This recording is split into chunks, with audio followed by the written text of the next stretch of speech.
I'd like to call this meeting of the Lammersville Unified Board of Education to order at 7:02. This meeting is being recorded. Please silence your cell phones at this time, please. And please rise for the Pledge of Allegiance, which will be led by our newest board member, Vanita Daniel.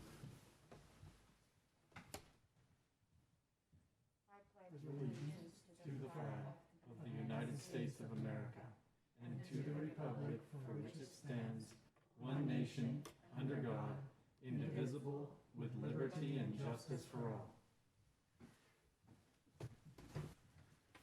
She got another shot at it because I botched it last time. Roll call, please. Lisa Boulay. Here. Colin Clements. Here. Benita Daniel. Here. Stephanie Olson. Here. David Pombo. Here. Sunita Jithendra. Here. Approval and/or corrections to the agenda. There are none. Move to approve the agenda. Second. On a motion by trustee Olson and seconded by trustee Boulay. Student preferential vote. Aye. All in favor? Aye. Opposed? Motion carries. LUSD coordinators, teacher and staff instruction support. Dr. Nicholas. So it is my great pleasure to introduce Assistant Superintendent Sherburne and her coordinator team. We're going to give a brief presentation tonight as a whet the appetite for further information at a board workshop tomorrow. One of the things that makes us shine is this team. And they do a tremendous job. They're all excellent in their own way.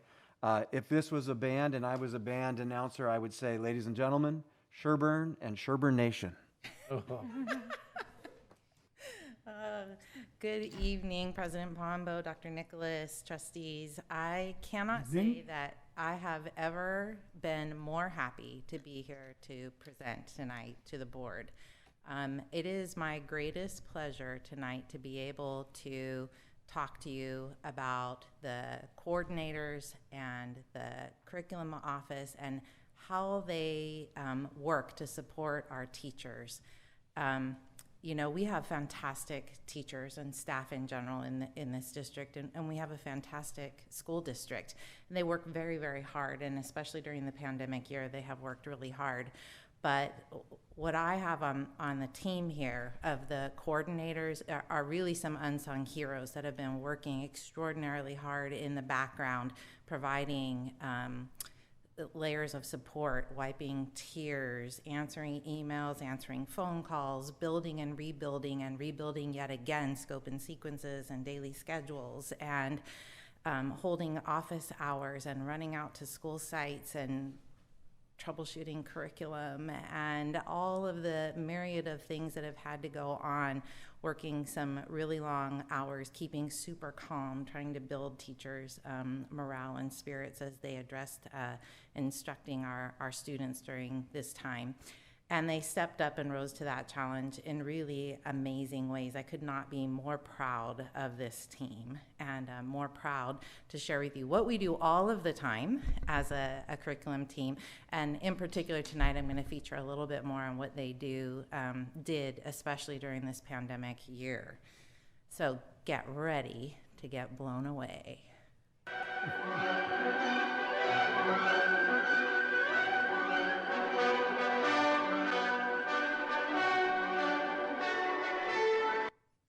So you may remember the Maxell commercial if you're as old as I am or more. I have to laugh, though. Dr. Nicholas challenged me to put this in here, so I win one. I'm one day older than you too, so that makes me older than you.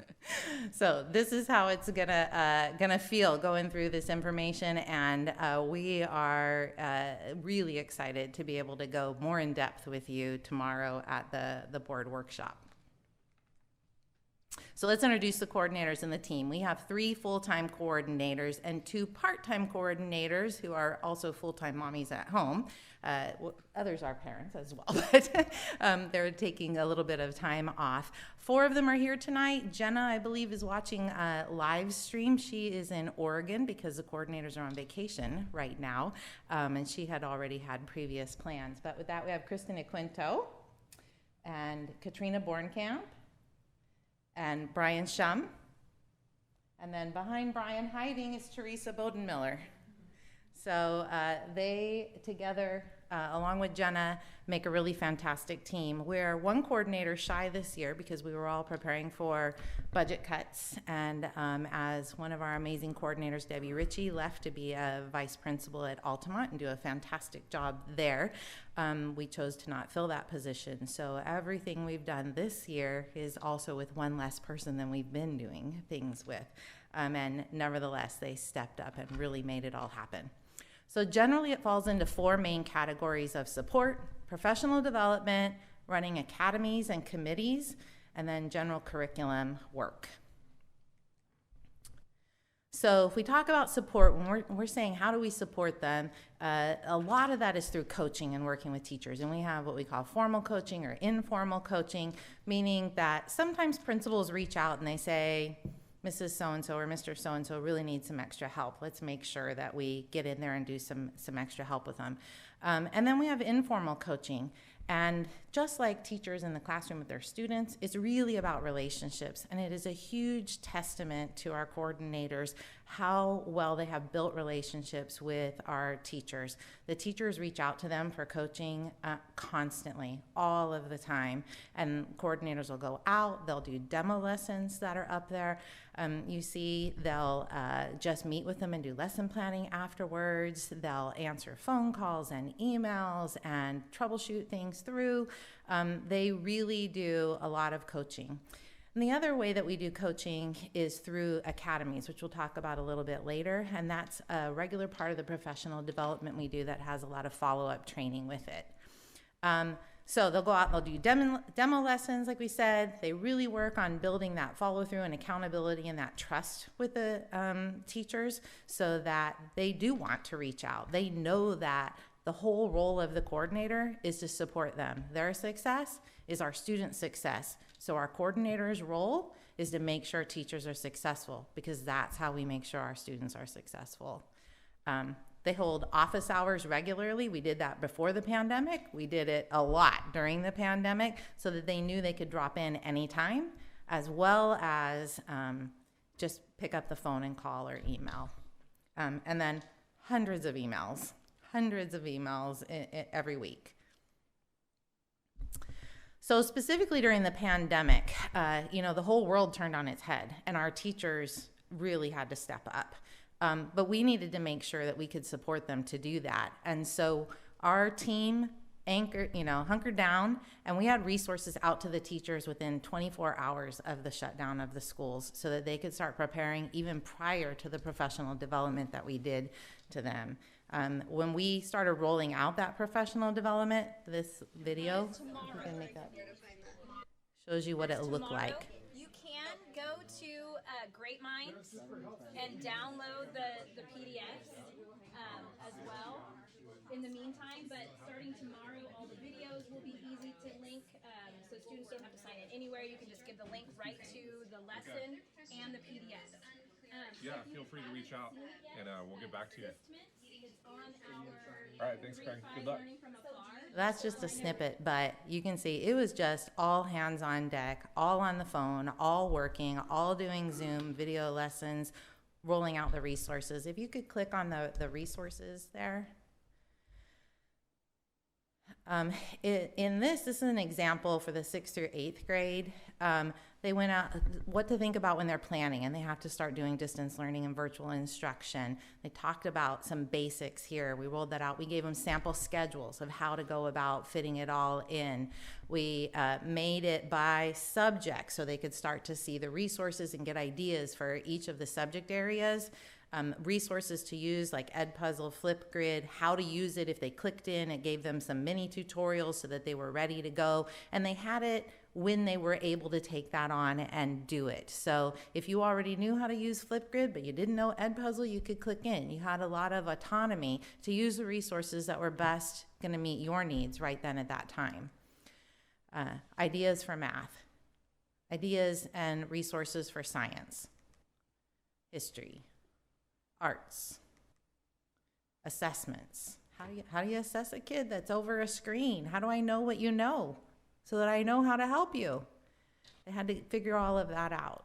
Sample lessons were all mapped out for each of the content areas with videos going through it. All right, you can take us back. So those resources were out to the teachers right away. 24 hours, they had time. We did professional development with it. They could go back, they could review them. Then we started launching with the coordinators deemed coordinator, Corona time with the coordinators, a little play on words there. Give them a little levity. There we go, sorry. Yeah. And this is just a sample schedule of time that they set up. And they said, here are the resources, here's what we're offering. So in addition to just calling us, emailing us, whatever you would like for us to do, we have a calendar of actual times and support that you can reach out, you can join us, you can have the collegiality, not only of us, but your colleagues throughout the district. And we regularly had teachers, you know, in groups that show up every day just because they're like, I need to see somebody else. I need to talk to another teacher in the district who is struggling with the same things I'm struggling with, and feeling that support of the group as the coordinators helped facilitate that. And, you know, sometimes a teacher from another school site had the best idea, and sometimes the coordinator was able to share an idea, but we facilitated that time and support with each other. At the top, you see there's a blog link there. You don't have to click on it, Noel. But that blog link, they kept a running blog of the resources and the things that they shared, video clips that were on there so teachers could go back. That blog link was sent out to teachers so they could have a reminder because they're juggling a lot of balls. Hey, if you're interested in this, it's here. Go ahead and look at it and watch it. And they're all short, real-time link, because they don't have time to be bothered with lots of long time things to learn. All right, so they met one-on-one with the teachers. They held daily office hours for check-in. We had Google Classrooms just for the teachers. We have Canvas classrooms for the upper grade teachers so they could get in there. All those tips and tricks and ideas posted just regularly. Teachers were posting back and forth on there, sharing their thoughts and ideas as well. But it was one central place. If I need to know where to go, where to get something, it was all going to be housed in that singular location for the teachers. The same way we asked teachers to set that up and have a web page so that the parents had one central location to go to get help. And they worked on building morale. If you'll click on that. This is just, there's a longer, cute video that they made for everybody. Oh, yep, yep. And this is just a little snippet. And we've got you. So you might be feeling really overwhelmed. You might be questioning how long you've been wearing the same pair of yoga pants. You might be living for chocolate and wine every single night. It's chaotic, I know, we all feel it, but please know that you are making a huge difference in the lives of your students. So each of them gave a message to the teachers just to help boost their morale, boost their spirits, and they did several things throughout the course of the year, really just trying to help keep everybody going, give them that extra boost that they need. At the start of the school year, August, they built the entire first 12 days for every single grade level, the entire day of instruction, so that the teachers had a model of what the instruction looked like for a day, what quality lessons look like for delivering them in distance learning, building in the checks for understanding and the tools so the teachers could get a feel for it and the rhythm. They have something to practice during those first 12 days while they're already on shaky ground with a brand new class of kids trying to launch that virtually. And then we did the first professional development days at the beginning of the year when we realized we're going to be here longer, longer than the spring, like we thought when it was just 2 weeks. Just 2 weeks. That's all we have to do this for. So we came back and we came into a professional development plan. We wanted to make sure we were meeting teachers where they were at, because we had, to the district's credit, we had launched the Blended Learning Academy several years prior. So we were much better positioned with having teachers who knew how to use technology than the majority of the districts throughout the country, certainly throughout California, with knowing how to use technology tools. We were also much better positioned with having Chromebooks in use in the classrooms, so students knew more and teachers knew more about how to do it. And even with all of that, it was a horrific climb. I can't even imagine being a district who was behind where we were because we were so well positioned. So if you'll click on the professional development link, this is the agenda, and these are all hyperlinks on here. Most of those are hyperlinks to Zoom sessions that we held by grade span for different teachers with different groups with different needs. But if you'll click on one that says Padlet, we also had asynchronous learning opportunities for the teachers. And during that time, they were able to go in and say, this is what I need to know. And if you scroll through this Padlet, any one of these, you can scroll to the right as well. There are topic after topic, and this entire page was built by our coordinator team, full of resources to help teachers. Not only for this professional development day did they have time to figure out what are my needs, what do I need to learn, but they had this as a resource then for the entire school year to go and look at and make sure, what do I do next? I've taken this one step. What is my next step that I can do as I go on this journey? So this is one example of an amazing resource that we had ready to go right at the start of the year and gave them time to do that in addition to the synchronous learning that we did virtually with all of the teachers. Thank you. All right. So in any given regular year, the next tenet that we really work on is professional development. Coaching is part of professional development, but we do more formal district-wide trainings, like I mentioned. We'll do that every year, even when we don't have a pandemic. At the start of the school year, we'll go out to school sites at requests of the principal and provide training that is specific to what the principal has requested, that they've identified are the needs of their teachers at their site.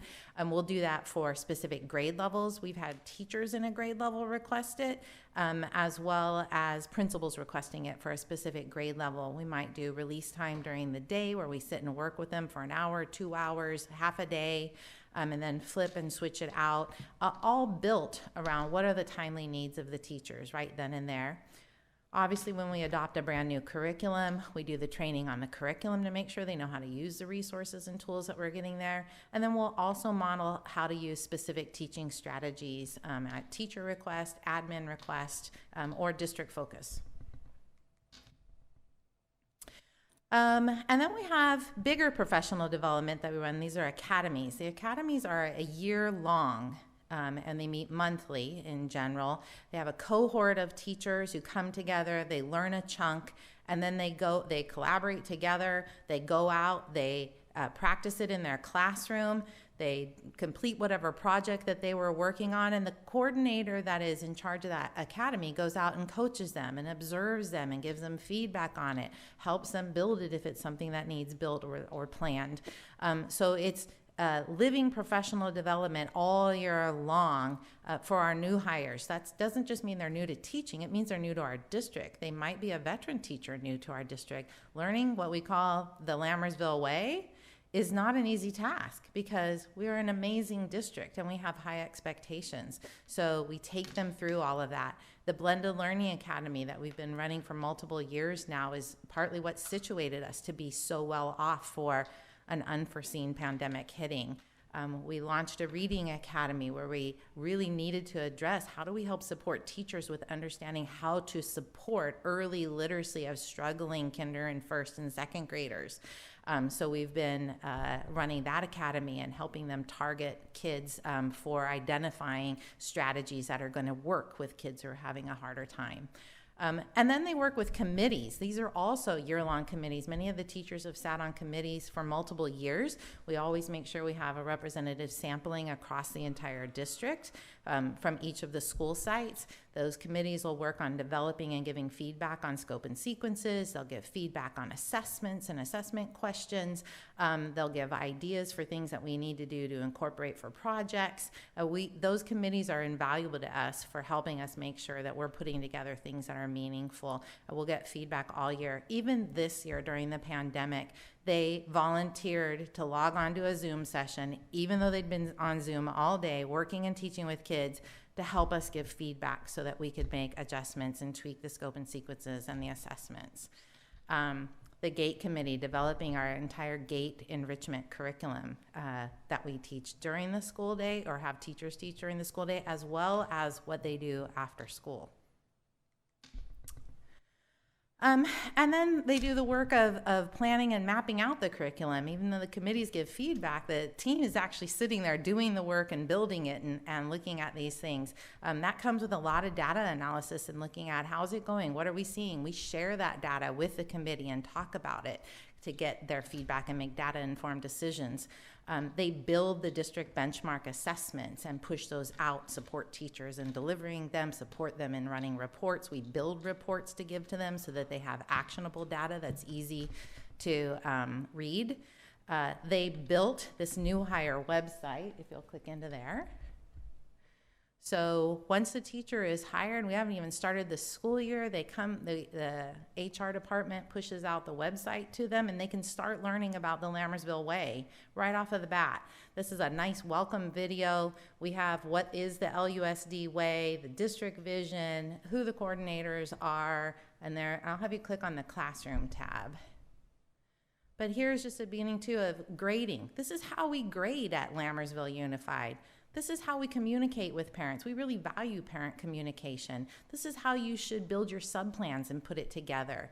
And then if you scroll down, we use Aries as our student information system. This is how you're gonna take attendance and how you're gonna get onto Aries to figure out how to reach parents if you need to contact them. This is what we do with our curriculum. So they get this as a precursor before they even start the New Hire Academy, where then we walk them through this over the course of a year with just-in-time information. All right, if you'll come back, thanks. And then they built the curriculum website, which we've had for a number of years, and they just finished rebuilding it and updating it, and they've done, again, a fantastic job. The curriculum website is where all of the scope and sequences live, the assessments live, the resources for writing, the resources for the Lammersville Way, all kinds of things. Everything is on this curriculum website. So if we go to the next slide, and I'll have Noel click on it, our brand new curriculum website. So if you can scroll down, you can see who they are. You can see even for all of our teachers, we have what is the LUSD Way. Matter of fact, I'll have you click on that, click to learn more underneath there, yep. And if you scroll down, you can see there are resources there. What we really talk about is SMOs, Standards-Based Measurable Objectives, checking for understanding. I'll have you click on that link underneath checking for understanding too. We've linked to resources for them right there. Like, I need ideas for new and novel ways to check for understanding within my classroom and know what's going on. So they're right there. We don't just incorporate it into the training, we leave it here as a resource to go back to again and again. If you can get back to yes. And if you'll click up, we'll take a look. You can see all the other amazing things that are on there, but I'll have you click on the grades 3 through 5. Everything is organized by grade span. It'll come on a landing page that gives you basic information that's tailored to how it's going to work for that grade level range, because things within our main systems work slightly differently depending upon the grade levels. So it's all personalized to that. And then at the top, you see that they have everything organized for their content area. So I'll have you click into ELA. And then you can see that it's organized by grade level. They have their scope and sequence, their assessment calendars there, their writing rubrics, their writing by unit. Let me just, if you click on the assessment calendar, any grade is fine. You can see how they can go in. They can see these are when the common assessments are happening across the district that we analyze the data on. If you'll go back out. And then if you click on like writing by unit, this is taking their existing curriculum. This is an example of working with the writing committee and how they took that curriculum and they reorganized it, talking with the committee and getting feedback from them to help them really focus in, see where it aligns. Also aligned it to our history social studies curriculum to make it a little bit more thematic and user-friendly for them. There's hyperlinks embedded throughout that with the rubrics to make it easy so they're not fumbling through a lot of places. And then they identified if your students are a little bit behind in one area or another, here are some supportive writing assignments. Pick and choose depending upon what your students' needs are. So everything is at their fingertips for them. If you'll come back out. So similar things for science, history, math, all of that is on there. Some common resources that we have. I'll have you come back out to the main presentation. Thank you. And that kind of gives you the quick down and dirty on what we do as a curriculum team, and like I said, the amazing team of coordinators that we have and the amount of support that they have provided every year, but in particular this year. They really have done an amazing job, and I couldn't be more proud and honored to work with an amazing group of really intelligent, really kind, really respectful, hardworking people. And so I'm really proud of you guys. Any questions? It's not a question, just an observation. I feel like the coordinator group, the idea behind that, the inception of that, was one of the best decisions we've made in this district. It not only positioned us to move forward in everything, but it also positioned us really well to tackle the pandemic and all the hurdles that came along with that. And so Assistant Superintendent Sherburne said, I really don't know what districts that weren't in that position like we were did to help their kids move forward. It's just, I applaud you all. Thank you.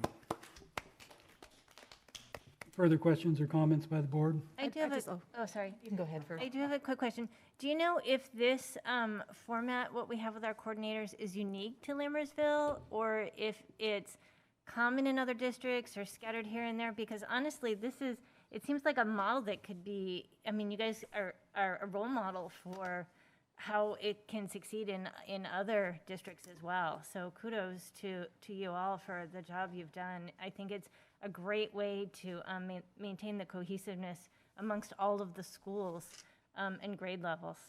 So, nice job. Well, thank you. I can tell you in my experience, there are many other districts that have what they'll call TOSAs, teachers on special assignment, or coaches to some extent. But I've seen a lot of different models and experienced them personally outside of this district. There is nothing that compares that I've come across that compares to what we do here with our team. It is very unique. It's one of the most special collaborative efforts and departments I've ever been a part of as an educator. And I've been an educator 32 years now.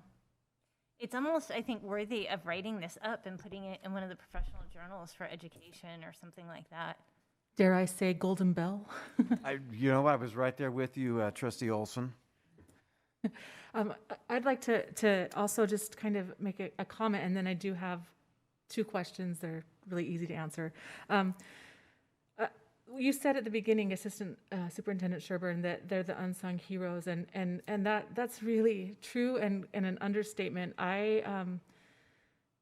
I'm just really amazed at the things that you do. You know, watching your presentation and seeing how much time and attention you pay to each grade level, each teacher, and you're not just giving them something where they're just robots. You're giving them materials where they can differentiate it to their needs and to their students' needs, but also it's coordinated across the district so that I'm big on equity and fairness, that somebody who goes to Wickland can't say that their kids or their students are getting something completely different than the kids at Cuesta. It's across the board equitable, and I think that's amazing because I have lived in school districts where you don't see that from school to school, and so I applaud you because I think that's very important in education and important for our students. And my two questions are there enough hours in the year for you to have done what you did? Because I would love to know how you did any of this without working 120-hour weeks.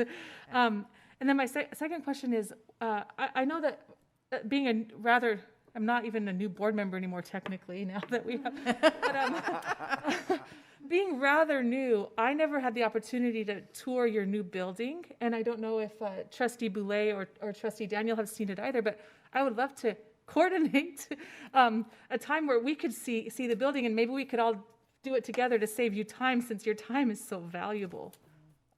It's been painful to build that beautiful building dedicated to professional development of staff and have a pandemic come out and it basically sat there.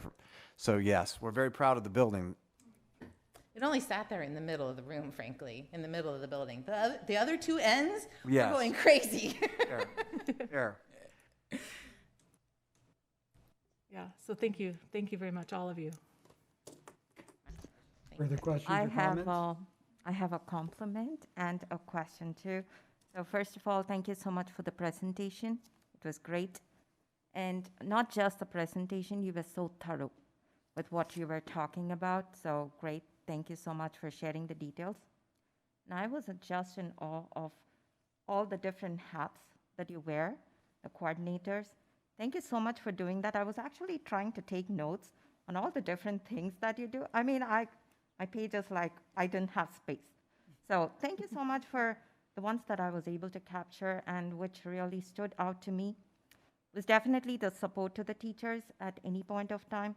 Not only just the support, you're motivating them.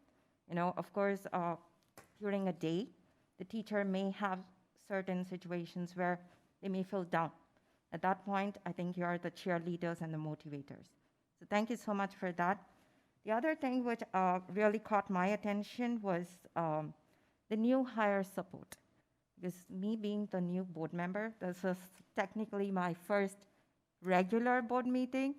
And I have to say that the support I received from Noel and Dr. Nicholas, before I actually got prepared for this, I have to really thank them. They kind of got me, warmed up for this meeting. So I truly understand how much the support is necessary for a new person.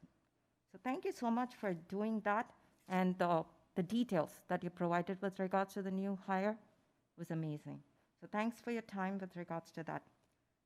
Now, the assessments. Yeah, they looked awesome. Because I personally work in education, and with this year of virtual learning, it's so tough to actually identify whether the student is efficient, is actually understanding a topic or not.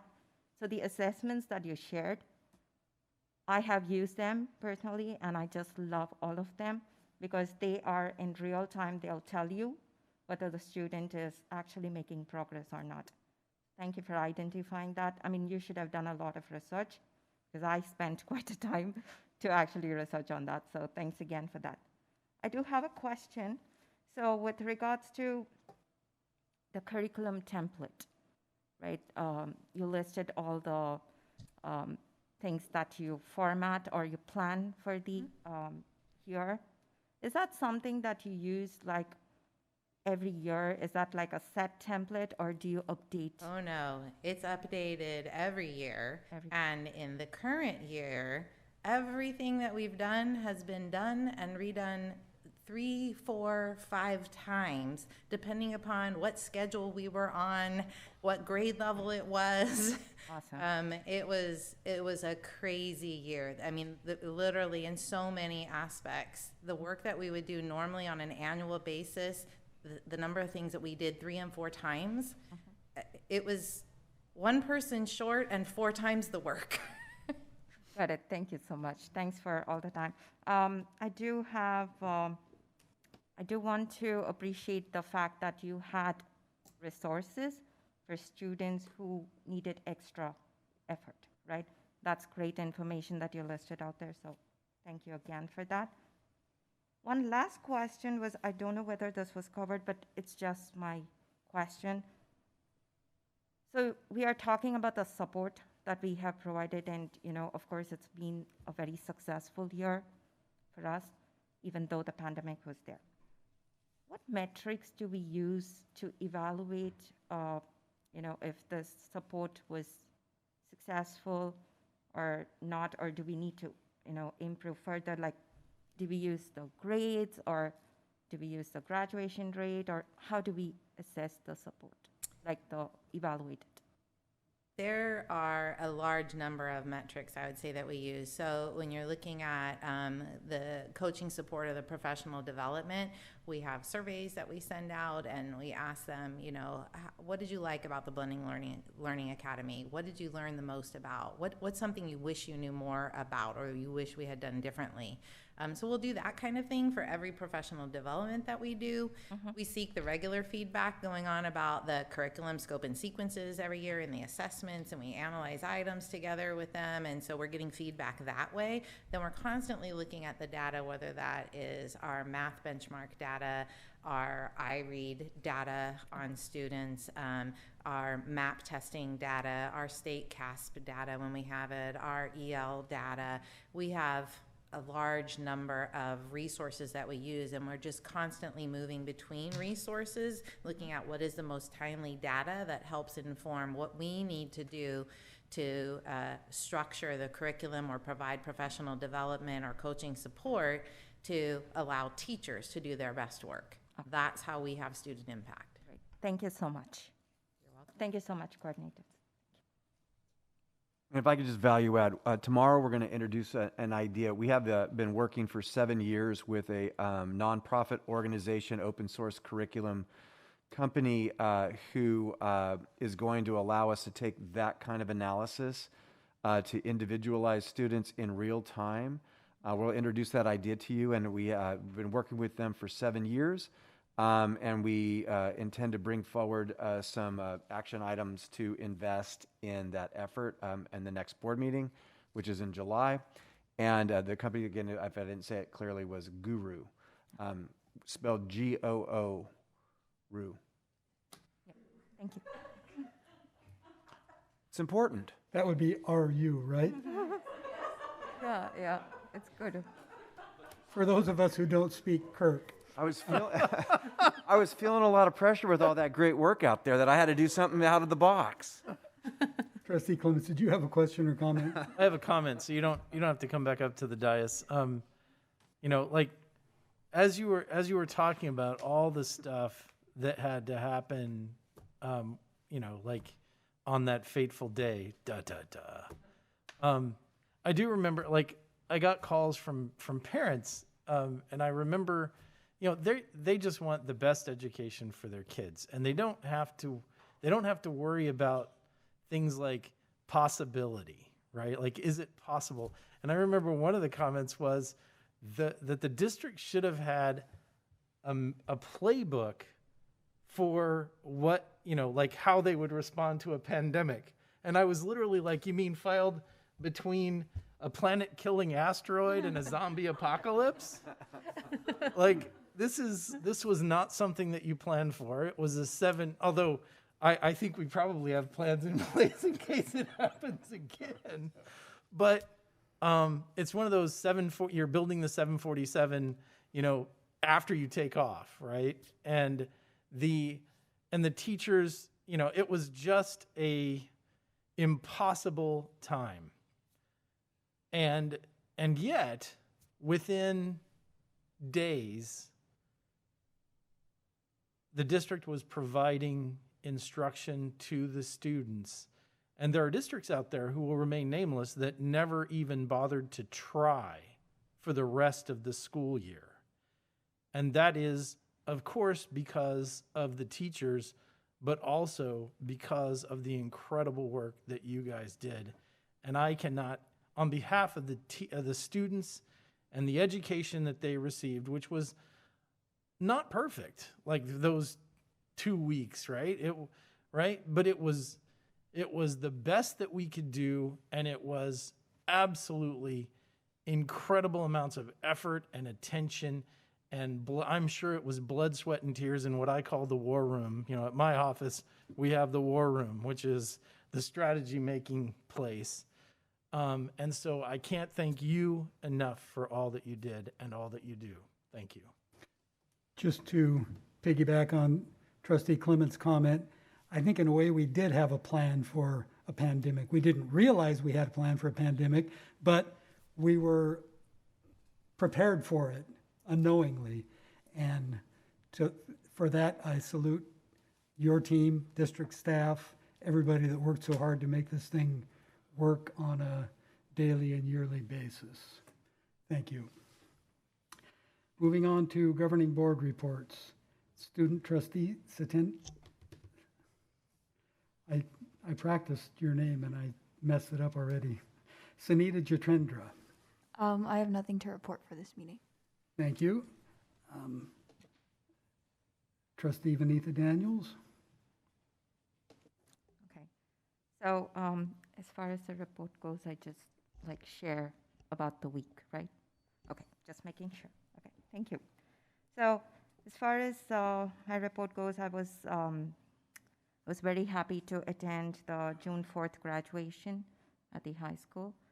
It was just awesome to see everyone in person and, to just see the smiles of all the kids who were graduating. And I was there with the staff, so it was just nice, sitting back and just watching. So that was something which I really enjoyed. I also attended the June 14th Zoom meeting from, that was my very first meeting from the CSBA workshop. It was the AAPI Student Needs Workshop. And it was, I was able to attend it with Trustee Clemens and Trustee Olson. And I thank Trustee Olson for just sending me a heads up on, hey, that's there, so if you want to attend, so I was able to attend that. And it was a very good session. I especially love the breakout session because I was in the room with board members from Saratoga, Lafayette, and then Milpitas. And the information that they shared was very much valuable. And of course, I did let them know that that was my very first one. I have not really attended any regular board meeting. So they were all, cheering for me and letting me know that they'll be there to support. So that was a very informative meeting that I attended, and that's all I have for now. Thank you. Thank you. Trustee Boulay? Thank you. First, I want to welcome Trustee Daniels. Congratulations on your appointment, and I'm looking forward to working with you. Thank you. On June 3rd, I attended the Wickland graduation, and on June 4th, I attended the high school graduation. And I am, again, so very glad that we were able to do these ceremonies in person and have family and have friends there. Yes, there were limitations on the crowd and the number of people that could attend, but I think the district staff and the school sites did an amazing job following the safety guidelines while still giving this experience to the kids, a memorable ceremony for their graduation and promotion. I especially liked that we had these ceremonies live streamed and recorded, particularly since we were limiting the number of people that could go. And I think it was especially helpful for any family or friends who are not geographically close to our area, that they were able to see these ceremonies. And it is something that I think we learned out of this pandemic that I think would be great if we continued this tradition in future years. And yes, we may be able to have more people at our ceremonies in future years, but there will still be those portions of people who live far away and will not be able to attend. And the recordings, I think, are a great memory for the students, that they'll have those forever. So just one of my thoughts on those events. On June 5th, I helped with the junior-senior prom. Now, this was not an official LEOSD-sponsored event, but it was an evening that I spent with over 300 of our junior and senior high school students, and probably well over 50 of our freshman, sophomore students who were there to volunteer. And it was just an amazing night. It was a small idea that originated from Trustee Olson, and it grew into this massive event. So it was really exciting to see the celebration of the kids. They were dancing, they were having fun. So it was, tiring, but it was worth it. This week, our high school team our high school speech and debate team is attending the national tournament. We have 16 kids participating, and I have had the opportunity of judging that tournament. I have one more day of judging, but the talent of these kids is amazing, and I'm just so excited that we have this program for our high school students. Finally, I do just want to mention maybe something for a future agenda item. Now that we have a few new board members, I was wondering if we could at some point revisit the idea of opening the tennis courts to the public in some format. I know there's a lot of different ways we can do that. I also know that we have to protect our assets and make sure they're available, those courts are available for our high school teams. But they're great courts, and most of the time they're not used, and I would just like to see some use from those courts from our community. So that's all I have. Thank you. Thank you. Trustee Olson. I'd also like to welcome Trustee Daniel to the board. It's an honor to serve with all of you, and it's really great to have you with us, and I'm very excited to work with you going forward. On June 3rd, I attended 2 8th grade promotions for Bethany Elementary, which was outdoors, and Cordis, which was at the high school. And it was a pretty hot day, but the students held up well, and they were the ones in the sun at Bethany. And Principal Wingo's confetti was an excellent idea. I thought that was like my favorite part. She let those of us that were up there watching shoot the confetti out at the students, and that's one of my favorite memories, because it just felt like, celebrating something so exciting that could happen for them. And I appreciate all the work that you all went to make that so. And it was nice to be at the Cortez promotion, considering it was their first one. And then on Friday, June 4th, I attended the Mountain House High School graduation, and I will confess that I cried as soon as they started walking in, because I was just so happy and grateful. I was overwhelmed because I know how hard everyone in this district has worked for our students, and how painful it was for any decision that you had to make that took something away from them, and how painful it was for them to not get the experience they wanted. And so it was just great to see that happening for them. And I echo, I was going to say the same thing, but I won't take too much time. But the live streaming and the recording is a great idea that I would like to see happen going forward as well. I think that helps with crowd control. On May 27th, I failed to report this at the last meeting because I technically could have reported it then, but I attended the North Valley Labor Federation and Local Building Trades Council special meeting that they invited board members from around the Central Valley to attend regarding apprenticeship opportunities for students looking for a career in the trades. It was a really excellent presentation. I didn't realize, all the options that are out there for students who don't plan on going to college but want a career in the trades. And they did record the meeting. And I think it would be great if any of you are interested in watching it, I can get that recording from them, and they would let you watch it so that you could get that information as well. I attended on Monday, June 14th, as Trustee Daniel said, the Asian Pacific Islanders School Board Member Association workshop that was held for California school board members in addressing the needs of AAPI students. And it was a wonderful meeting. And like Trustee Daniel said, the breakout sessions were great to learn about different districts and how our demographics are different in from one county to the next, from one district to the next. So the way we approach things cannot be the same, but it's nice to to be made mindful of the fact that of the concerns that are out there, and ways that are being discussed to help these students. And they did mention at the workshop that the Asian Pacific Islander School Board has I don't think it's not a deal. I don't remember. They said that our whole school board could join if we would want for $100. And I don't know, that sounded like a wonderful idea to me, because we have such a large portion of Asian students in our district demographics. But regardless whether the board joins or not, you can join as an individual, and I will plan on doing that one way or the other. I'm going to join, but I would encourage us all to consider joining. Then that, President Pombo, concludes my report.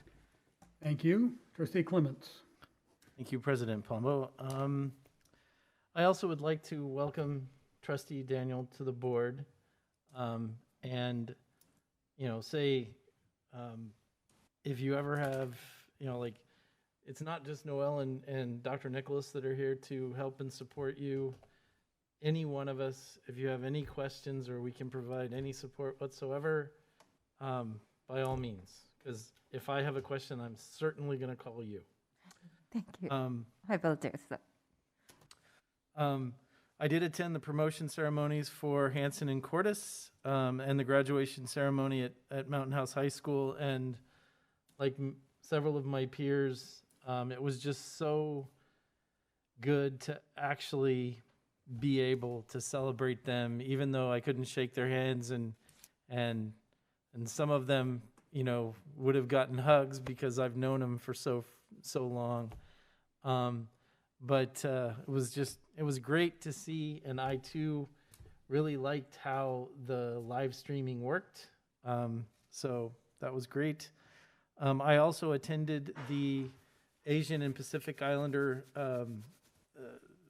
board meeting or meeting to learn about how to support, and it was a great event, but it brought to mind, I'm curious if there are other resources for other you know, and I didn't know how to go about finding. I didn't know about that one until I got the email. So thank you, Trustee Olson, for forwarding that on. Oh, I don't think I forwarded that to you. I just happened to be chatting with you and asked you if you were attending. You brought it to my attention. Yeah. I was like, oh yes, I want to be a part of that. So I would be interested in, because it's not just the needs faced by Asian and Pacific Islanders in our district. We do have, you know, a plethora.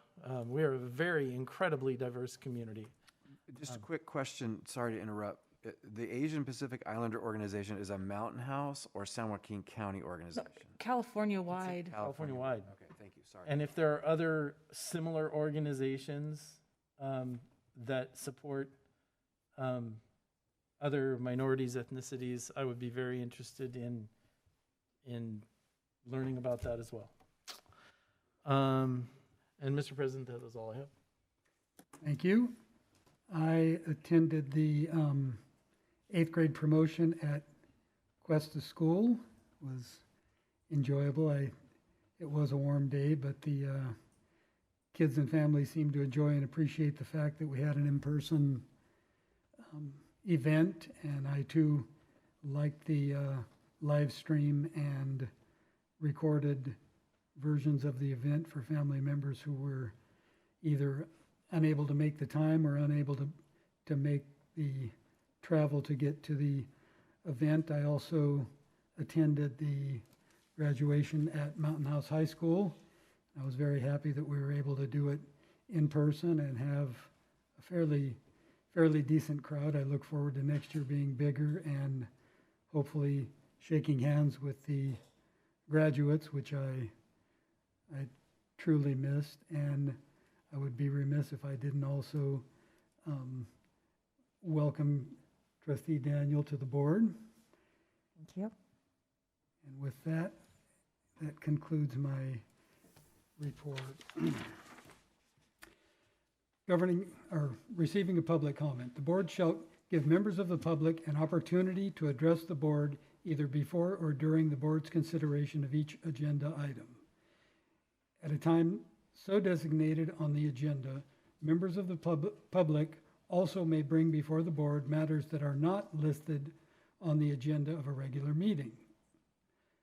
The board may refer such a matter to the superintendent or designee or take it under advisement, but shall not take action at that time. The board may place the matter on the agenda of a subsequent meeting for discussion or action. Individual speakers shall be allowed 3 minutes to address the board on each agenda or non-agenda item.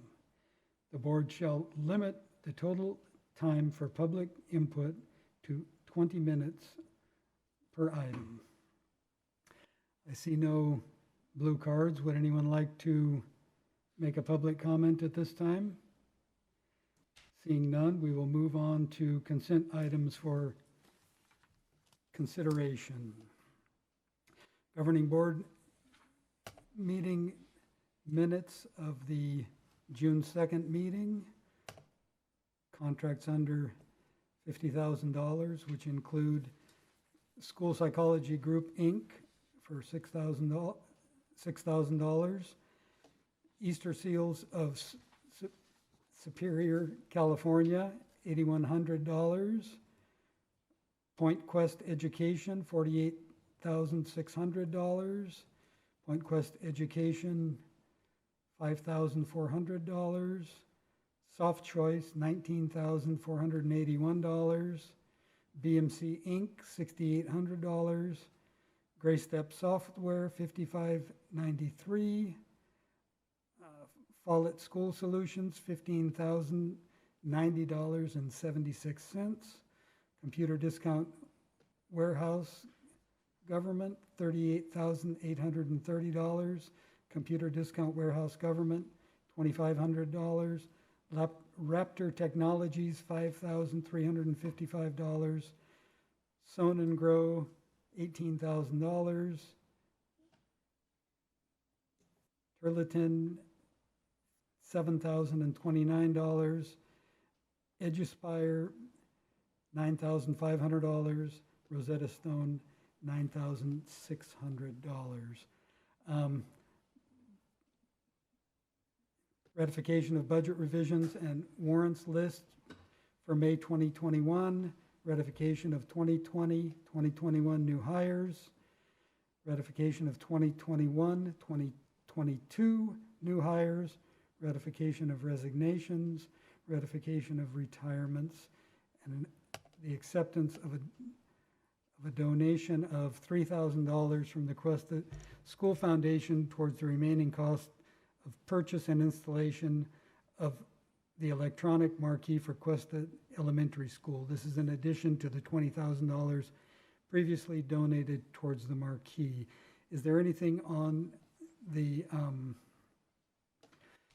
consent items that any board member would like to have more information on or remove for further discussion?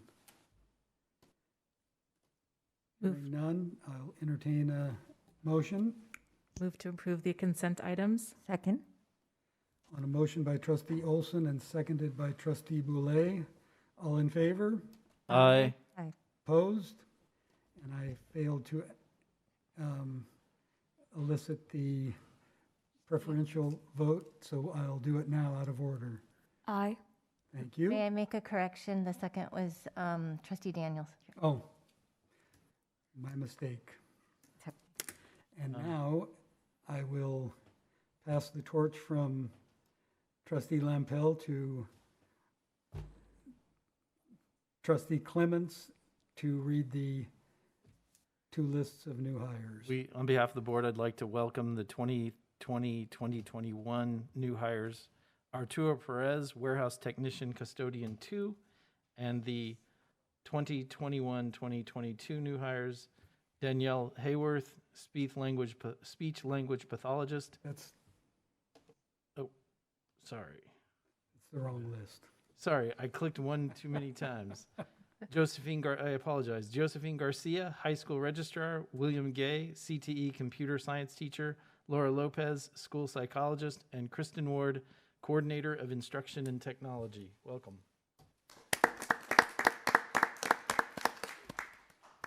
And with the board's consensus, I mean, for a long time it was trustee Lampel that did it like all the time. And my suggestion would be is whoever is the clerk does the welcoming, so it cycles through us as we rotate through positions, if that's okay with the board. I'm okay with that. It's fine with me. That's fine. Can we name it the Lampel something like the The Lampel reading. Lampel Yeah. method. The Lampel welcome? Moving on to item 8, district administrative reports. Superintendent's report, Dr. Nicholas. Yes, just I have three important things, and they're all positive things. I wanted to shout out to the general manager at the CSD and one particular CSD employee who really, since they've come on board, we've seen a lot of progress. So I want to specifically address the very good work of Mr. Anush Najad.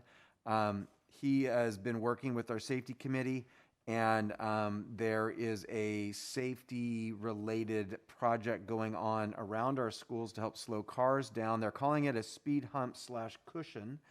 So I don't know if they're gushy or not. Are they gushy, Mr. Harrison? No, they are hard. They're hard. So they're a cushion that's uncomfortable. They're going to be working on that project, and they anticipate a completion date somewhere around August 1st. School starts in mid-August, so that should be good. It also says there is a plan to include a 4-way stop at Tradition and Mountain House High School at some point in time. So thank you to Mr. Pinkerton and his leadership, and Mr. Najad for all of the work he's done, and we've had multiple safety projects with him, so congratulations. Then I have some good news and an update on numbers of students at our 2 summer school programs. So the high school summer school has 435 students this summer, 297 in credit recovery, 93 are in summer skippers, and what's that is kids who are trying to skip Math 1 so they could get a leg up on the advanced math classes, and 45 freshmen that are in the summer bridge program for ELA and math to help better prepare them for the high school program. The high school summer school in 2019, in comparison, had 258 students, so that's 435 this year, 258 the previous year, 297 in credit recovery, 280 in credit recovery last year, 93 summer skippers this year, and 22 summer skippers last year. So you got some students that are going to work this summer and staff members that are helping them. In terms of K-8 students, because the 8th grade students work at the high school, there are 339 students this year, and there are in 2019, there are 153. So 339 up, 153 in 2019. So that's why we're having 2 K-8 programs. So that's excellent numbers, and the learning loss mitigation money is going to good use. And again, I'm going to point this out as well. As this board historically has seen the wisdom in having summer school programs. We've invested in this. This is not a have to. At the county superintendent's meetings last week, we had a discussion about summer school programs, and each district shared out what they're doing. A number of districts, there's 14 districts in San Joaquin County, a number are not even providing summer school and don't. So we historically do this, but this expansion of program and access to kids was unique. Other districts are providing summer school and different versions of it, but these increases in numbers demonstrate again the community's commitment to education and our ability to provide that. And then finally, exciting news for Mountain House High School, yet another distinguishing honor. For the 4th consecutive year, the Project Lead the Way Distinguished School Award has been honored to them. They like to hang up the, what do we call those things? Banner? The banner, thank you, on the fences and stuff. But really, at the end of the day, what it is we made a commitment to this program to articulate educational programs up through the system. We have Project Lead the Way all the way down to kindergarten. Kids get experiences. We try to amp it up by the middle school, so those are feeder programs into our CTE pathways, and then what they do at the high school in their pathway programs is top-notch. So congratulations to Mr. Faubert and his staff for that 4th year in a row distinction. And Mr. President, that is my presentation. Thank you. Moving on to item B, district maintenance and operations. President Pombo, could I ask a question really fast? Sure. Dr. Nicholas, I really enjoyed the summer school numbers and report. I was just curious, I know that invitations were sent out to certain students for summer school, and you mentioned 339 are participating. Do you know roughly the percentage of kids that were invited who agreed to participate? I don't know the answer to that, and if Sherburne's a rock star, but I'm going to guess she doesn't have that off the top of her head, but we can get that information to you. Yeah. Thank you. So invitees, total number of invitees, and how many showed up? Yeah, like how many consented to participate that were encouraged to do so? Okay. Thank President Pombo, I do have a question to Dr. Nicholas. So, Dr. Nicholas, the LEAP is a newly launched summer program. Am I correct? Correct. Okay. And Awesome. title rights go to Sherburne because that was not my acronym. Yeah, it sounded like a really exciting plan, but I do have a question with regards to that. So it was mentioned that it adjusts the lessons to meet the students' need. So is it on a more customized level that the students can work on? Like, how is the program? So I'll have Assistant Superintendent Sherburne talk to the details of it. In general, using data, we created color codes, and the most needy got the most access to the most in-person support, but we provided opportunities for all kids to do learning. And then in specific to that question. Yes, so the LEAP is the in-person summer school version of it, what we titled it, the Leap for Summer, and then the LEAAP is the at-home version of it. And I think what you're referencing is the MyPath program that we're using as part of it. And MyPath is an Edgenuity product from that company, and it does use artificial intelligence. We've preloaded it with MAP scores from the spring for all our students who did have MAP scores. So that way it would start where their MAP score placed them, and then it adjusts actually on every lesson question. There'll be a question at it. If they show mastery, they move on to the next lesson. If they don't pass on that, it goes into more intensive instruction. It's not just a repeat. It's now more intensive instruction. It goes through again, it asks a question. If they pass, they move on. If they don't pass, then it gives them another layer of intensive instruction. Same difference. And at the end, if they still are struggling, then it refers them over to a teacher when it's not summertime. It'll refer them over to a teacher, and then gives the teacher a resource to reteach that lesson again with the students. So it's a really promising program. It starts where the children are at. If the child is already high and above grade level, it allows them to continue working. If they're on grade level, they move forward. If they have some needs, then it'll help build them up. It's also designed to know what grade the child is at, so that it will accelerate. If a child is behind grade level, let's just say they're a fifth grader working at third grade level, they're not going to have to do all of third grade. They're going to do the most essential skills for third grade to show success in fourth grade. Then they're going to do more of fourth grade, but not all of fourth grade. And so they get right up to fifth grade in an accelerated fashion. And are able to start working on grade level content. So there are multiple layers to that. And then also as part of the Leap at Home program, we gave the workbook out, and Trustee Olson was just mentioning how much her children are enjoying that. We've had some other families that have really said that they're enjoying both Edgenuity's MyPath program and the workbook. So we want to, again, we gave summer learning opportunities to every single student in the district in one format or another. Awesome. Thank you so much for explaining, Ms. Sherman, and thank you, Dr. Nicholas. It sounds like a great program, especially to fill in the gaps that may have been missed during the year. And I love the way that it moves in layers, which gives the opportunity for the student to not feel bored about just repeating stuff, but to get challenged with the stuff. So thank you so much for the program. Thanks for explaining. That's all I have, President. Thank you. Item B, District Maintenance and Operations Report, and sorry for the false start, Director LeGrand. Good evening, thanks for having me. Promotion and graduation week went very well for my department. I don't think I heard of any issues despite the change in schedule, so I want to extend my heartfelt congratulations and thanks to the custodial department, the operations staff, and the maintenance department. They did a great job adapting the new schedule this year. Summer cleaning is well underway at all the sites. Most of the sites are making really good progress. I have a site, maybe two, lagging a little bit. I'm already a little bit concerned a couple weeks in, so we're jumping on them, trying to get them caught up already. Our radio vendor was here on Monday the 7th. They had to finish programming. There were 2 emergency radios that didn't get programmed last time, and they had about 10 radios to reprogram at Mountain House High School, so they're done. That whole project's done. They checked my repeater mounting on the roof over the locker rooms at the high school. Gave me a thumbs up on that, so we're good to go. Shouldn't have any more issues. Knock on wood moving forward. On Wednesday, the 9th, I was at the high school meeting with the vice principal and his staff. They had a long list. Sean was with me. We had a long list of summer projects they wanted and to plan on our summer work for the high school. So, update on solar. We had our meeting on the 3rd to review the 90% plans. I reviewed them with Thor the following Monday.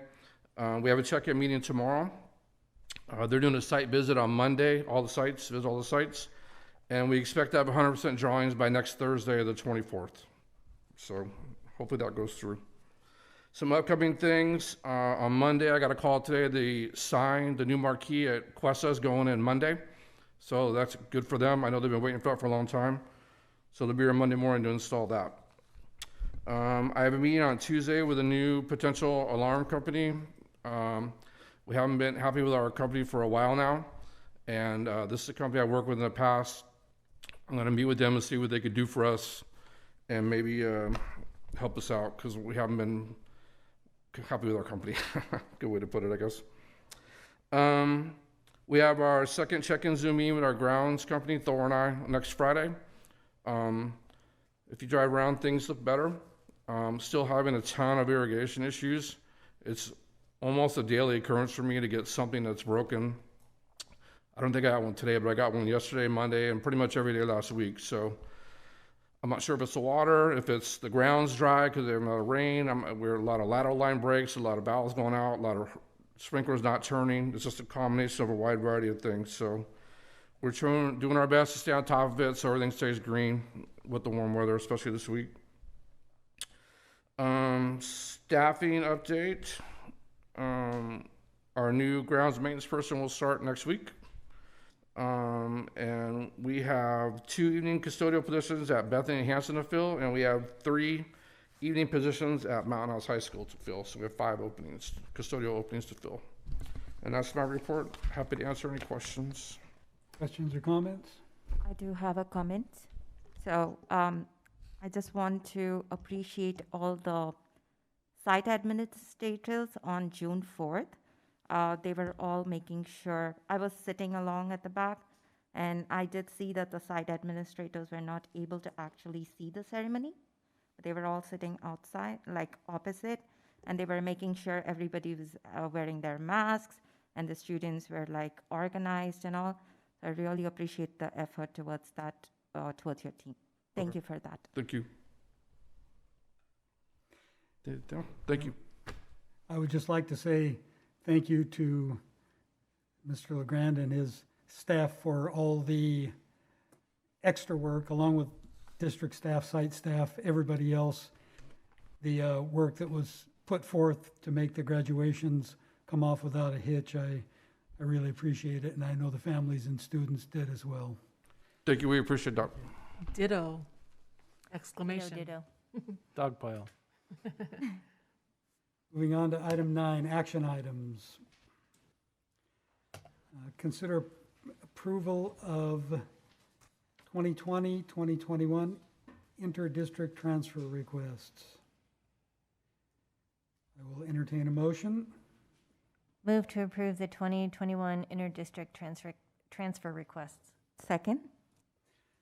On a motion by trustee Boulay, and I believe it was trustee Daniel. Yep, you're right. Student preferential vote. Aye. All in favor? Aye. Opposed? Motion carries. Consider approval of 2021-2022 interdistrict transfer requests. I'll entertain a motion. Move to approve the 2021-2022 interdistrict transfer requests. Second? On a motion by trustee Boulay and seconded by trustee Daniel, I believe. Student Yep. preferential vote. Aye. All in favor? Aye. Opposed? Motion carries. Consider approval of the 2021-22 Lammersville Unified School District Facility Use Rental Policy Handbook. Staff report? Yes, annually we do updates that come along during the course of the year. There are 2 minor changes to this, as we recommend board approval of those changes for the following year. Questions or comments on the board policy? Can I just ask a question? You know the bifurcation that Associate Superintendent Thor Harrison talked about, is that included in the updated manual, or is that separate from the handbook? Please. That is going to go into our civic permits. Okay. It's separate from the facilities handbook, and that's the bifurcation that Mr. Clements talked about and we all agreed to in the facilities committee. Our M&O group is working on that as we speak to identify all the open green spaces. Okay, yeah, thank you for clarifying that. I wasn't sure. Appreciate it. I'll entertain a motion. Move to approve the 2021-22 Lammersville Unified School District Facility Use Rental Policy Handbook. Second. On a motion by trustee Olson and seconded by trustee Boulay. Student preferential vote. Aye. All in favor? Aye. Aye. Opposed? Motion carries.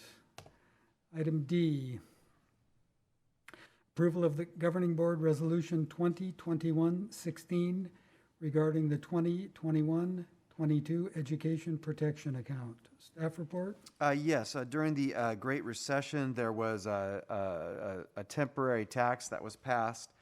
It was extended again, I want to say in 2019 to 2031. This is about approximately $14 million of additional funds that come into our district and requires this resolution to be passed annually.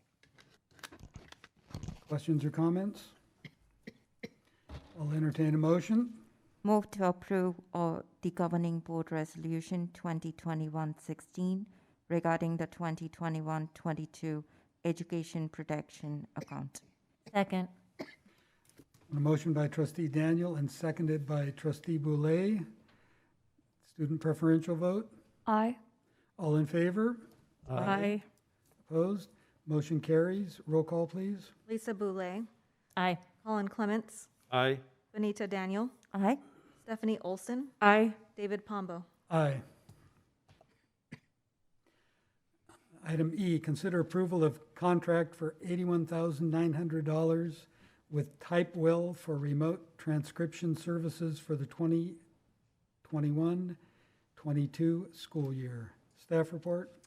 Yes, this is related to a student's need through an IEP. Questions or comments? I'll entertain a motion. Move to approve the contract for $81,900 with Typewell for remote transcription services for the 2021-2022 school year. Second. On a motion by trustee Boulay and seconded by trustee Olson. Student preferential vote. Aye. All in favor? Aye. Opposed?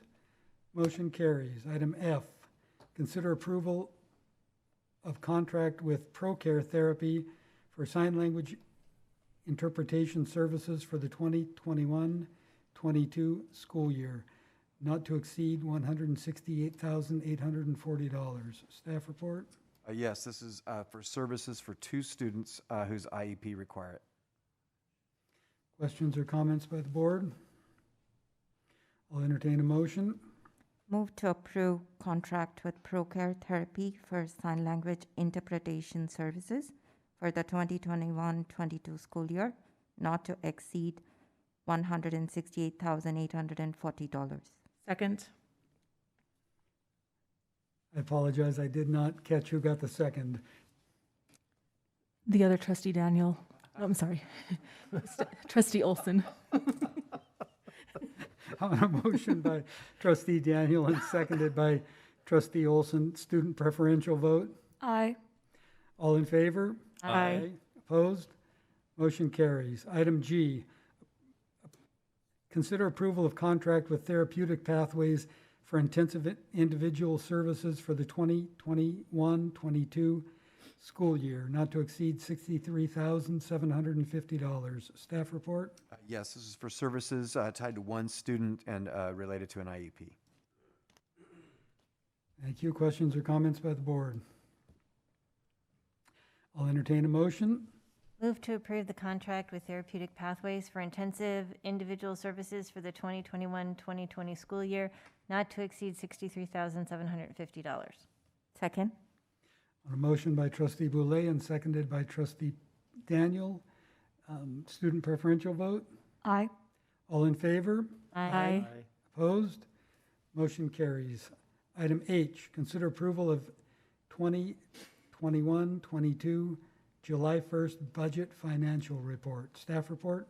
Yes, on Monday, we had a board hearing, special board meeting related to the budget for public input. I want to thank Gloria Grijalva and her team for putting together what is a very challenging and difficult process. But we are, our bills can be paid, and we have done a good job of taking care of our books. So we recommend approval. Questions or comments by the board? I just really want to publicly state how grateful I am for the hard work that goes into creating this budget and for all the work that district staff does in making the priorities focused on our students in the best way possible with really the least amount of money a district can get. And I think that in many ways you are all miracle workers, and that keeping us fiscally sound is not easy, but what we're able to achieve that. And so just thank you very, very much, because I've never, budgets like this don't look like normal budgets. Indeed. Thank you. I'll entertain a motion. Move to approve the 2021-22 July 1st budget financial report. Second. On a motion by trustee Boulay and seconded by trustee Olson, student preferential vote. Aye. All in favor? Aye. Opposed? Motion carries. Item I, consider approval of DataPath IT service agreements for the 2021-22 school year, not to exceed $182,209.50. Staff report? Yes, so DataPath provides our network phone systems and support. We recommend approval of continuing this relationship. Questions or comments by the board? I shall entertain a motion. Move to approve DataPath IT service agreements for the 21-22 school year, not to exceed $182,209.50. Second.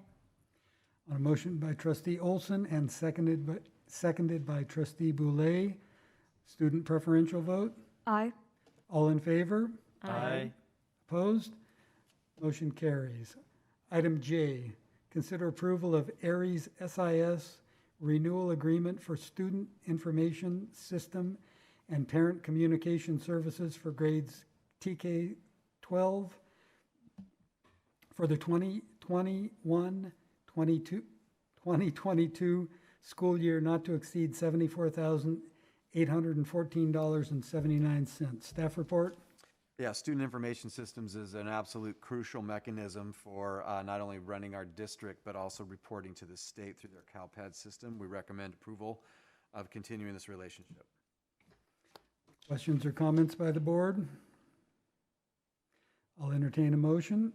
Move to approve Aries SIS renewal agreement for student information system and parent communication services for grades TK through 12 for the 2021-2022 school year, not to exceed $74,814.79. Second. I apologize. I know trustee Daniel made the motion. Trustee Olson. Trustee Olson. On a motion by trustee Daniel and seconded by trustee Olson, student preferential vote. Aye. All in favor? Aye. Opposed? Motion carries. Item K, consider approval of adoption of science textbook and 7-year license agreement with Discovery Education for Mountain House High School for the 2021-2028 school years, not to exceed $38,280. Staff report? Yes, an adoption process and review of curriculum, I think it was biochem and physics, were conducted with staff feedback, teacher feedback. The only one that moved forward with this particular model was the physics program, and so we recommend approval of this curriculum. Questions or comments by the board? I just have a comment. I didn't realize, that this was a specific curriculum that was being piloted, but I had a daughter in physics, and I happened to overhear a conversation about how much they enjoyed their science class this year. So I would, hope that they got the pilot materials, and I researched it a little bit online just to see what it was, and it looks really exciting. I wish they had it when I was in physics. Maybe I would have liked it. Further questions or comments? I'll entertain a motion. Move to approve the adoption of the science textbook and 7-year license agreement with Discovery Education for Mountain House High School for 2021 through 2028 school years, not to exceed $38,280. Second. On a motion by trustee Boulay and seconded by trustee Daniel, student preferential vote. Aye. All in favor? Aye. Opposed? Motion carries. Item L, consider approval of adoption of World of Wonders for TK curriculum from McGraw-Hill for the 2021-2022 2027 school years, not to exceed $21,521.67. Staff report? Yes, this TK curriculum would replace a now defunct curriculum that we can't do replacement materials for. Also, this TK curriculum is much better than the one we originally had, so we strongly recommend approval. Questions or comments by the board? I'll entertain a motion. Move to approve adoption of World of Wonders for TK curriculum from McGraw-Hill for 21 through 27 school years, not to exceed $21,521.67. Second. On a motion by trustee Olson and seconded by trustee Boulay. Student preferential vote? Aye. All in favor? Aye. Opposed? Motion carries. Item M, consider approval of the 2019-2020 Local Control Accountability Plan, Lcap, Annual Update and Learning Continuity and Attendance Plan. Staff report? After Monday night, we had a presentation and a hearing on the Lcap, the Local Control Accountability Plan, and an encore request for Mr. Harrison to give a presentation on the Lcap was made, and we would like to introduce him tonight to present the Local Control Accountability Plan and the various reports that go with it. I guess this is where we should be saying encore, encore, right? Yeah.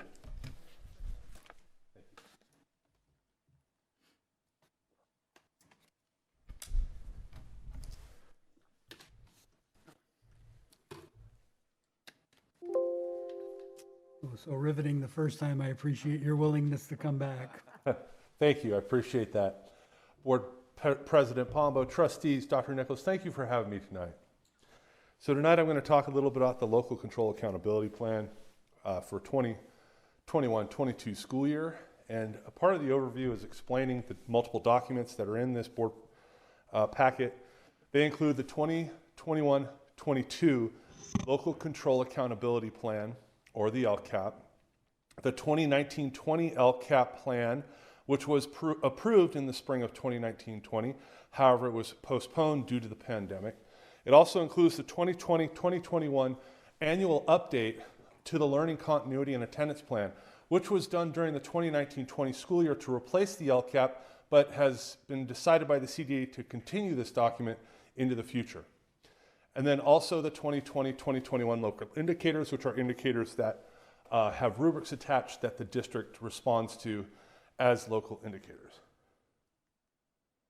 So what's the purpose and function of the Lcap? It's built upon the strengths of the district. It goes beyond test scores. We analyze more than just hard scores that you get from a test, but anecdotal items like survey results and things like CTE and electives and how kids feel about those items. The plan is developed to address student group disparities and create educational equity. We identify and improve upon areas of low performance, and there's local decision making and strategic planning. So there are 8 state priorities that we have to address as a school district. They are the basic conditions of learning, state standards, parental involvement, pupil achievement, pupil engagement, school climate, course access, and other pupil outcomes. So what are our goals? Our Lcap goals for 2019-20 and moving forward are the systematic closure of the opportunity gaps, which address priorities 1, 2, 4, 5, and 8. And you'll notice on the next slide for the Lcap moving forward for 2021, 2022, and moving forward, our 3 goals remain the same, but the priorities change because the priorities were changed, their focus was changed by the state. Our second Lcap goal is instruction and curriculum efficacy, which are reflected by priority 2, 6, and 7.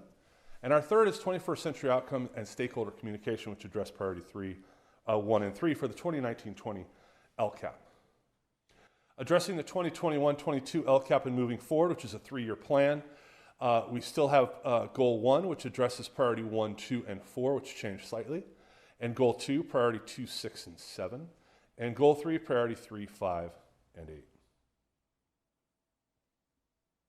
So goal 1, all students will graduate the LUSD school system college and career ready, through a coordinated, articulated instructional program that teaches each student the skills of communication, citizenship, critical thinking, collaboration, and creativity. Technology-focused facilities and programs will be a priority with the intent of creating a district-wide, one-to-one learning environment. So what does that entail? Appropriately credentialed teachers, access to standards-aligned instructional materials, well-maintained facilities, EL progress or English learner progress, A to G completion rates for UC and CSU system, and other pupil outcomes. So how does that look broken down? That looks like professional development, English language development, teaching and reclassification of EL students, assessment of student data, UC A to G completion, advanced placement courses and completion and pass rates of advanced placement courses, EAP or the early assessment program of college readiness, an increase in attendance rate, a decrease in chronic absenteeism rate, a decrease of the dropout rate, an increase of the graduation rate, an increase in the number of students with a 3.0 GPA or higher, and decrease the number of students with DNF grades. Goal 2, instruction and curriculum efficacy. Lammersville Unified School District is committed to the systematic development of instructional leadership and teaching excellence in all classrooms by identifying, implementing, and institutionalizing research-validated practices district-wide. So how's that broken down? Goal 2. Implementation of the state standards, suspension and expulsion rates, programs and services for unduplicated pupils, and programs and services for students with exceptional needs. Goal 2 further broken out, implement the Common Core and commensurate professional development related to Common Core, decrease the suspension rate, implement PBIS or positive behavior intervention and support systems at all sites, communication of survey results, the California Healthy Kids Survey and the LUSD survey, which we've done historically. That we have a broad course of study for all students, and that we include PLTW and other CT-aligned courses. Goal 3, 21st century outcomes and stakeholder communication. Lammersville Unified School District will provide its community with a high-quality education fostering positive parent relationships in a system that is focused on 21st century education program that supports and includes a rapidly expanding student population. So how's that broken out?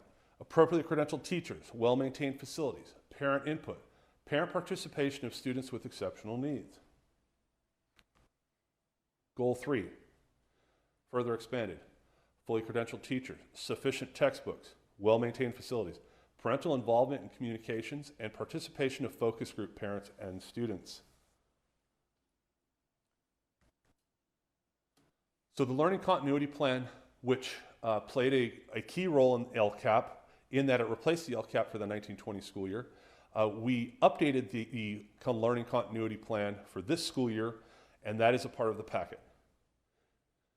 The plan addresses the following: the district adaptation to teaching and learning during the pandemic, stakeholder engagement, how we engage stakeholders, continuity of learning during the pandemic and what we did for students and teachers, access to devices and the internet during this time, pupil participation in attendance, pupil learning loss mitigation. What were we doing for students that weren't engaged and weren't participating in the instructional process?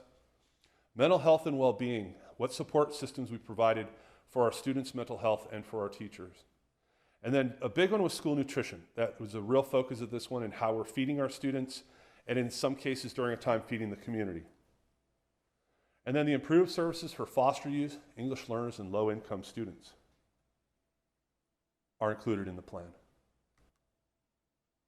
The LCAP budget overview is still included for parents. It replaces the budget summary, which 3 years ago was in the back of the LCAP, and too many parents weren't seeing the budget summary. So we were told to put it in the front, and then this year we were told to put it as a separate document. So there has been some changes to the budget overview. It's a component of the LCAP, thus subject to the same adoption and review and approval and posting requirements to all the other documents. It includes a local control funding formula, total funds to the district, and then a narrative, a brief narrative for budget expenditures not in the LCAP. So the local indicators are 1, 2, 3, 6, and 7. Basic conditions of learning, state standards, parental involvement, school climate, and course access. So priority 1 is the basic conditions of learning. LUSD met all Williams settlement requirements, which is having sufficient textbooks and sufficient facilities. Facilities are in good repair, appropriately credentialed teachers, and all students have access to standard aligned instructional materials. That met the criteria for priority 1. Priority 2 is a rating scale of 1 to 5, and this is our progress as a district towards the recently, in some cases it's not that recent, but adoption of the academic standards. ELA, we were rated ourselves at a 5, ELD at a 5, math at a 5, the science standards at a 3, the history and social studies standards at a 3, CTE at a 4, health at a 5, PE at a 5, world language at a 5, and professional learning for our teachers and administrators, we rated ourselves at a 5. For priority 3, or parental engagement, our task is building relationships between school staff and families and building partnerships for student outcomes. Seeking input from decision making is rated on a scale of 1 to 5. 1 is exploration and research, and 5, full implementation and sustainability. So more on priority 3. In building relationships between school staff and families, the subgroups in our ratings, our capacity of staff to build trusting and respectful relationships with families were rated at a 4. Creating welcoming environments for all children, a 4. Supporting staff to learn about each family's strengths, cultures, languages, and goals for their children, a 4. And developing multiple opportunities for the LEA and school sites to engage in two-way communication between families and educators using language that is understandable and accessible to families, we rate ourselves at a 4. Continue with priority 3, building partnerships for student outcomes. Providing professional learning and support for teachers and principals to improve the school's capacity to partner with families, we gave ourselves a 4. Providing families with information and resources to support student learning and development in the home, 4. Implementing policies or programs for teachers to meet with families and students to discuss student progress and ways to work together to support and improve student outcomes, we gave ourselves a 4. And then supporting families to understand and exercise their legal rights and advocate for their own students and all students, a 4. Continuing with priority 3, seeking input from decision making, we building capacity of and supporting principals and staff to effectively engage families in advisory groups, and with decision making we have a 5. Building capacity of and supporting family members to effectively engage in advisory groups and decision making, a 5. Providing all families with opportunities to provide input on policies and programs and reach and seek input from underrepresented groups, a 4. And then providing opportunities to have families, teachers, principals, and district administrators work together to plan, design, implement, and evaluate family engagement activities, a 4. Priority 6 involves school climate and engagement. So the survey results are based on the Healthy Kids Survey from 1920. And as I indicated on Monday, the 1920 survey is the most recent data we have. We received that data the following school year. And the survey is given to 5th, 7th, and 9th graders. And some of the data points here, I have some updates as requested by Trustee Clements when we spoke on Monday night. So I'll have those as I go through, and I'll reveal them as we go through. 84% of 5th grade students felt safe or very safe at school. And I pointed out Monday night that it's a 5-point rubric. What I did not remember is it's a 5-point rubric for every grade level but 5th. It's a 4-point rubric. So for 5th grade, the other answers were, do you feel safe at school? No, never was 3%, and sometimes 13%. 68% of 7th grade students feel safe or very safe at school. The other responses were, and there were 5, the rubric had 5 responses on this one. The other responses were neither safe nor unsafe, 26%, unsafe, 4%, very unsafe, 3%. For 9th grade, we have 72% of the students felt safe or very safe at school. The other group was neither safe nor unsafe, was 25%, unsafe, 25%, very unsafe, 1% for the 9th grade. And then the next slide. Could you repeat those? Because in my brain, they didn't add up to 100. I'm sorry, they don't. Because in this survey, some students don't take all the questions. So the percentages they give you don't always add to 100 because not all the kids take all the questions. You know, you're talking about 5th, 7th, and 9th grade students taking a survey that they don't get a grade on. You said 72% were safe or very safe, and then 25% were neither safe nor unsafe, and then the next number was what? 2 and 1. Oh, because I heard 25 and then again 25. Right, and we were trying to figure out 1% because it doesn't make one student when you do the math. So their percentages are based on the number of students that actually take the questions, and they take them all and do a composite, I think is how they do that. All right, thank you.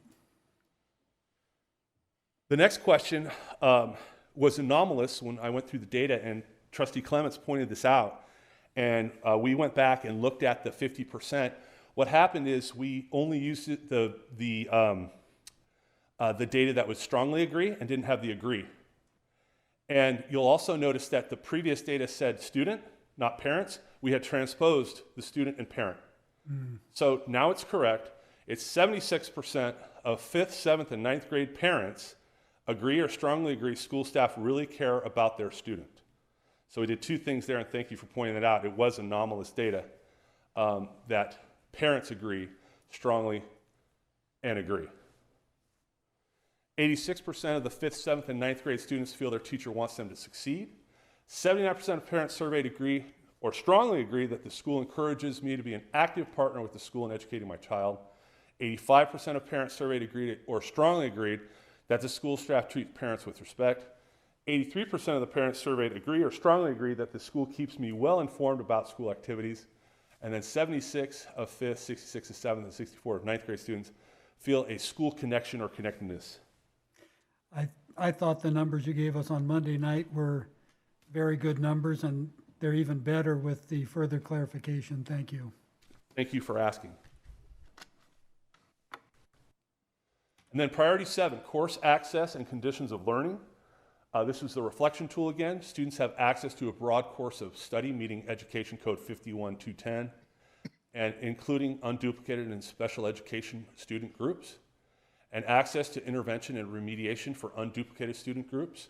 And in this case, we have success period at the high school, in class and after school remediation and small group instruction, online learning, and digital support. Student access to program and any barriers to access for CT and AP. And then, as I stated before, we also threw in there the 8th grade PSAT, which didn't happen this last year, but will continue moving forward, which is a great indicator for 8th grade preparedness for high school and for other activities at the high school. Any questions?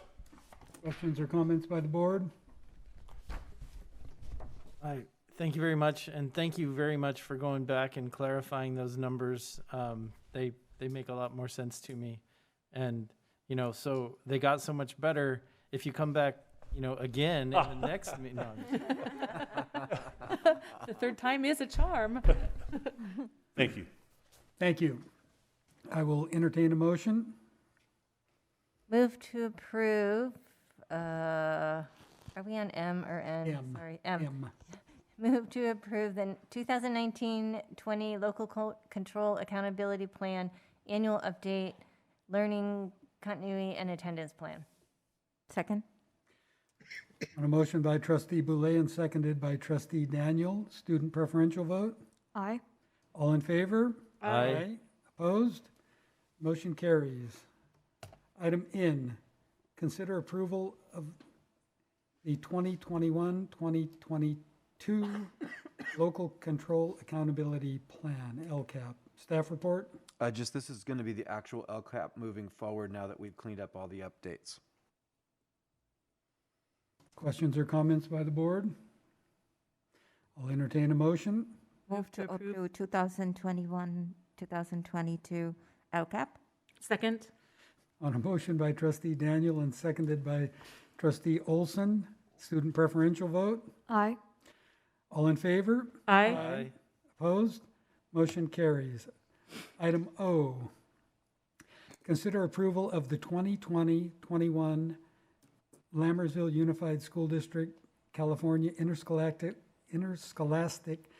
Federation CIF representative, Mr. Ben Faubert, and alternate representatives, Mrs. Athena Duran and Mr. Guadalupe Galindo. Staff report? Just one minor amendment. We have a co-athletic directors at the high school, Mr. Galindo and Miss Renee Nunn. We would like to add her name to that. And it's for the 21-22 school year. We don't want to live the 2021. Oh. So is this, it's correct as it is, or it needs to be amended? So the amended is 2021-22, and the addition Oh. of the name Renee Nunn. Okay. Do you want? Then I will entertain a motion as amended.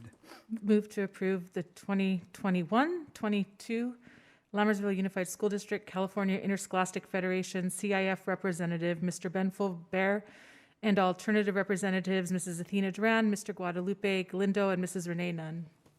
Second. On a motion by trustee Olson and seconded by trustee Boulay, student preferential vote. Aye. All in favor? Aye. Opposed? Motion carries. Item 10, information and discussion items. First read of the updated board policies and administrative regulations. Staff report? Yeah, just following our normal process. This is the first read of the updated CBSBA advisory BPs and ARs. We'll have a second reading at the next board meeting for informal approval. Thank you. If I may, as I always do, thank you to district staff for going through yet another batch of policies and procedures and cleaning them up. I want to second that because as I was reading, they are not at all exciting. No offense, but great job. Oh, come on, we love procedures. Trustee Belay, as it relates to being on the policy committee, I'm having so much fun painting this fence. If you don't find that exciting, are you sure you're in the right place? Are there any questions or comments by the board on the updated board policies and administrative regulations? Hearing none, moving on to item B, distance learning for 2021-2022 school year. Staff report? Yeah, we're in a state of limbo. What I can report back to you, having at the county superintendent's meeting, the CBO at the county, I gave a report, as did the new, I guess it would be acting county superintendent of schools, with the retirement of Mr. Musalemus. But both basically concurred that in the May revise, which is the formal opening bid to the negotiations with the state legislature, they opened the door for some restriction relief on independent study. There is still no funding for distance learning. The expectation is kids return to school in person. We are waiting for a decision in the June budget when it gets approved and the solidification of any independent study requirements or changes. Therefore, where it lies right now is there is a negotiation between the governor and the legislature. And there's a provision in the law that says that they don't get paid if they don't pass the budget on time. So they passed a temporary budget. I'm not going to say it's because they wanted to get paid. I don't know. But it might be an interesting point to consider. That would certainly be a leap, wouldn't it? However, there's trailer bill language that's sitting out there, and we have no idea when we're going to get it. But I can tell you some of the points that are being negotiated. Now, the twist since last time is education leadership organizations such as Access, CSBA, SECESA, and others, bless you, are fighting against the restrictions that and relief that was written in the May revise. So now you have the legislature, the governor, and organizations debating what should and shouldn't happen.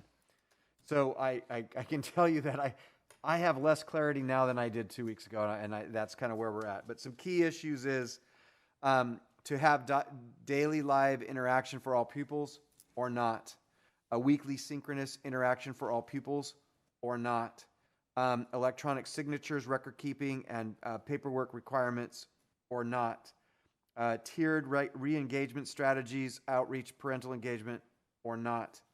Some other ones, but two other key ones are have districts shall document daily participation for each pupil on each school day or not. And LEA should ensure that weekly engagement record is complete for each pupil, documenting synchronous and asynchronous instruction for each whole day or partial day of independent study, verifying daily participation and tracking assignments or not.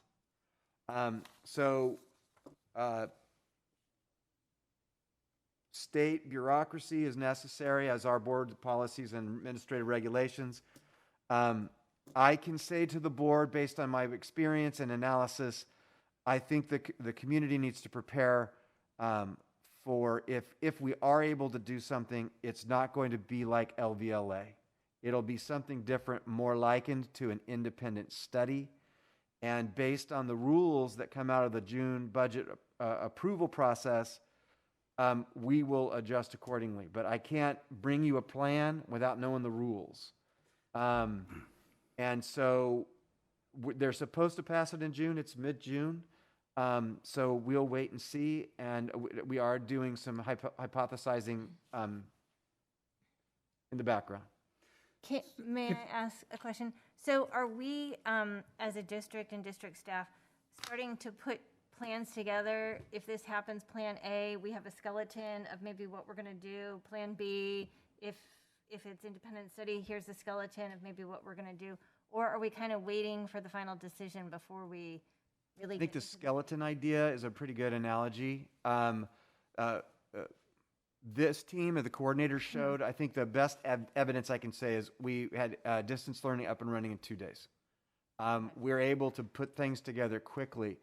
Key issues. Number one, if they don't pay for it, then we pay for it, the additional costs out of the general fund. That's stress point number one. Number two, we have to staff it.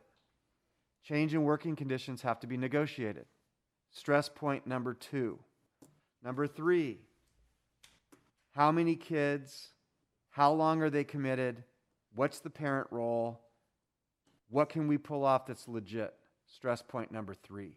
So all these factors have been discussed multiple times. Skeletons do exist, but it would not be in the best interest of staff to build something and then say, oh, and by the way, we want you to fly kites as well, that kind of thing. So it's going to be one of this board's challenging decisions coming forward is we got to figure out what we got to do and if we can do it. Okay, thank you. For clarification, if Sacramento quits kicking the can down the road, we may have some answers or not. Correct. But the one answer we know is school starts in middle of August. And all of these things, you have ramp up time. So if something doesn't come forward by mid-July, that is a pickle. That's what I call it, a pickle. And we got to figure it out. So our best hope and guesstimation is we'll get the rules. We'll bring to the board the best we can do with limitations. And it's going to be limited in size, too. I need a net pressure point number 4. It's got to be limited in size. It can't be everyone come. Mm-hmm. The expectation of the governor and the legislature is kids are in school next year. So in specialty cases, in certain circumstances, at a certain number, if we can staff it, if we get the MOUs, if we find the funds, it's a real adult decision that adults make with the best of intentions with the information they have at a time. Thank you very much for keeping your finger on the pulse of this. I would like for this to remain information and discussion item, but not so that you have to sit there and say, here is the latest what we don't knows, right? Rather to say, we still don't have a final answer, right? And nothing has caused us to change our skeletons at this point. In a very brief, we don't have a final answer, skeletons are the same, we're still waiting. That's what I would like to see, because I don't want you to have to build a presentation every time, but I want the people, the parents in the community to know that this is something that we are watching as it progresses, and we will provide the information available when it becomes available. And I got to tell you, when we went through the pandemic and the shelter in place and the question of whether and when to come back to class, the commentary from the parents is they need time to adjust. And the reality is, well, if you're looking for the general, realize I'm one board member, but my feeling is the general rule is children are back in class. That's going to be the general rule. The state's made that clear. If what you're looking for is a online or remote option, then you're going to have to plan to be nimble, because we may not know until 0 hour what that might look like. And we have no control as a board over what that looks like, because we are not going to get out in front of the state legislatures and potentially impact the revenues and because of the average daily attendance calculations, and therefore take money away from all the students that are actually in the classroom. So we have to wait, and that's unfortunate, but that is where we are at this point. I agree, Trustee Clements. Those are my sentiments exactly. I'd like to see the discussion going forward, but like he said, there's no presentation to be made on a what-if uncertainty, because they're they seem to be delaying their decision, and so I agree with what Trustee Clements said, that we have to make the general rule that students will be back in class. Because given all the factors you've stated, and that's a lot of hurdles to overcome. Just the general fund alone is kind of a deal breaker for me, given our funding. So that's where I stand. I still see a vision of figuring something out down the road, but definitely probably, like you stated at one meeting, it wouldn't be in response to COVID. It would be something to really enrich a small group of students that are in our district. Well, I believe moving forward, it will stay as an agenda item, with the understanding that there may be nothing to discuss at each meeting, but if it's on the agenda and some new information does come forward, we can discuss it. All right, moving forward to calendar. Thursday, June 17th, which is tomorrow, by the way, we have a special governing board meeting at 2 p.m. here in the district office. Monday, July 5th, 2021, Independence Day observed. District facilities will be closed. Wednesday, July 21st is the next regular governing board meeting at 7 o'clock in the district boardroom.